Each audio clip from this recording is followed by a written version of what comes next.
comunicación.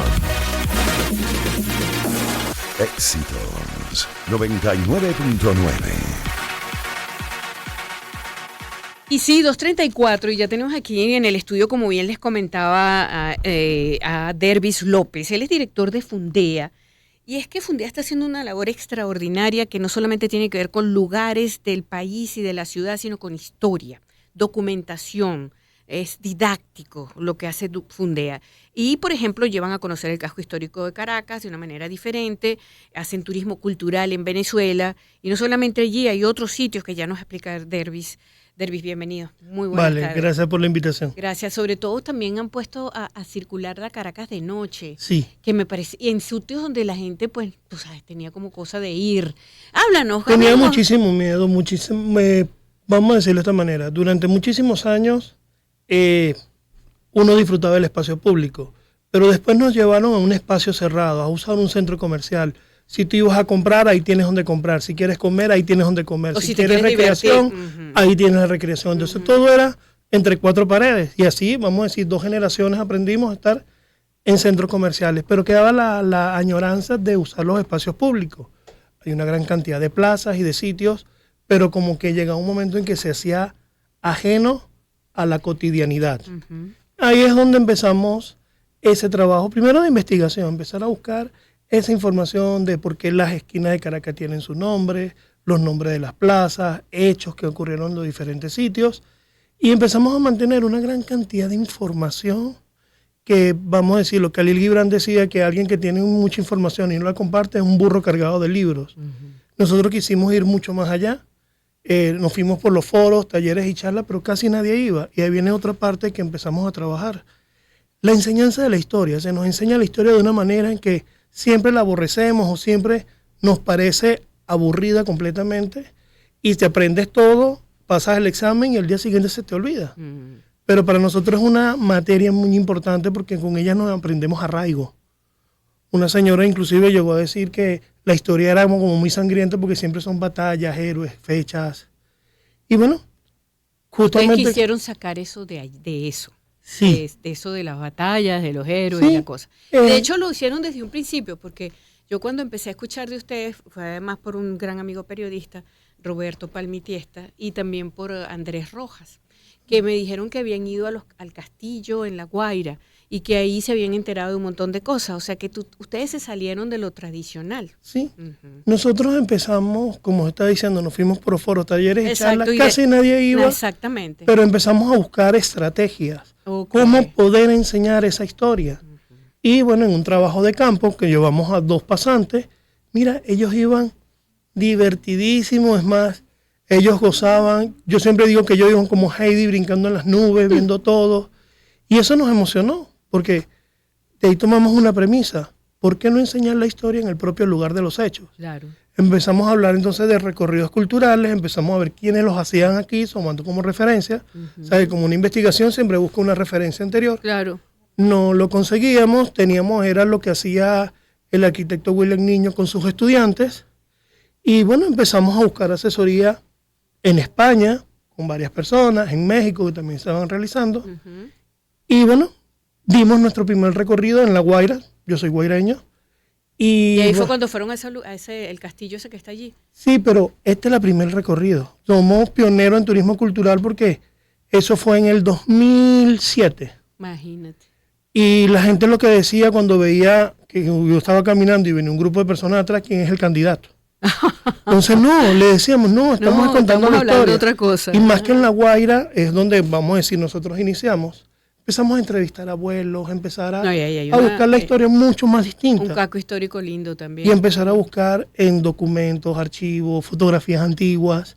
Empezamos a tener una gran cantidad de información que cuando empezamos a transmitírsela a las personas, mira, las personas quedaban fascinadas y su fotografía y sus anécdotas ha hecho que muchas otras personas vengan. De allí tuvimos la experiencia de La Guaira a Caracas, hicimos el primer recorrido en el centro de Caracas. Y la gente nos llamaban locos. ¿Cómo yo voy a ir para allá? ¿Qué hay allá? Y bueno, la curiosidad de qué hay allá hizo que muchos empezaron a venir.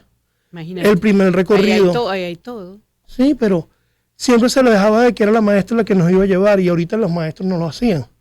Incluso hasta por eso empezamos a tener un programa educativo que se llama Turismo Escolar Fundea, para enseñar a los niños la historia en el lugar de los hechos. Qué chévere. Pero iba mucho más allá, porque es la historia, es la ecología.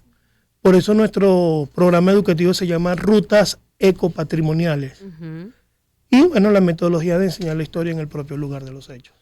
Buenísimo. Ahora fíjate, Derby, ¿ustedes todas las semanas tienen actividad? ¿O cada 15 días? ¿Cómo es el programa de Todas las ustedes? semanas. O sea, ustedes encontraron eso, se dieron cuenta que era, bueno, vamos a decírtelo, un nicho de mercado, aunque suene, porque el origen es extraordinario, porque tiene toda una conceptualización y una planificación estratégica. Sí. Pero después de eso es un modelo de negocio que ustedes pusieron en marcha Sí. y que es valioso. Sí, un modelo de negocio porque como fundación primero nos fuimos, porque lo que Claro, estuvimos y siempre para es la la fundación, parte educativa. Para la fundación. Siempre quisimos la parte educativa, entonces nos dijeron, mira, Exactamente. no, creamos una fundación, el Estado te va a apoyar, consigue dinero patrocinantes, mira, creamos la fundación y bueno, fue difícil. Vamos a Claro. decir, el recurso económico no llegó, pero empezó a llegar un gran recurso humano, Que era la gente. una gran cantidad de personas, entonces empezamos a invertir, el primer paseo lo pagamos de nuestros recursos, tenemos el pago del transporte, esto es lo otro, invitamos a la gente que venga. Ujú. De allí a los 3, 4 meses se hacía el siguiente paseo. Eran como pruebas hasta que ahora lo tenemos todas las semanas. Qué bueno. Aparte, la gran cantidad de personas que nos contactan de manera de paseos privados, Claro. que siempre estamos trabajando martes, miércoles, jueves en Qué bien, actividad. Derby, qué bien. Y este fin de semana que tienen, porque yo quería que vinieras hoy precisamente para decirle a la gente, nosotros tenemos aquí unas premisas fundamentales que son entretenerse, ejercitarse y descansar. Y entretenerse, nos gusta ese tipo de entretenimiento. Entonces, ¿qué nos dices para este fin de semana o el que viene? Entretenimiento, pero también nosotros incorporamos mucho conocimiento. La Claro, gente claro. queda fascinada cuando les das ese cuento porque no es el típico profesor de clases, sino vamos contándole la historia que cuentan nuestros abuelos, la historia que no nos cuentan los libros. Y bueno, he tenido que aprender a hacer lo que se llamaba antes en la Edad Media el juglar, que es el que te va a contar las historias. Ahora soy guía de turismo o gestor cultural. Y bueno, este sábado vamos a tener una ruta que ya tenemos 3 años con nosotros, que es la ruta de Caracas Nocturna. Ah, qué chévere. Ok. Ahí te vamos a dar a conocer los diferentes sitios históricos, plazas y sitios históricos de Caracas, pero de noche. Y queda primero el miedo, ir al centro de Caracas de noche, y después empieza la gente a divertirse, pero al pasar los primeros recorridos, Ujú.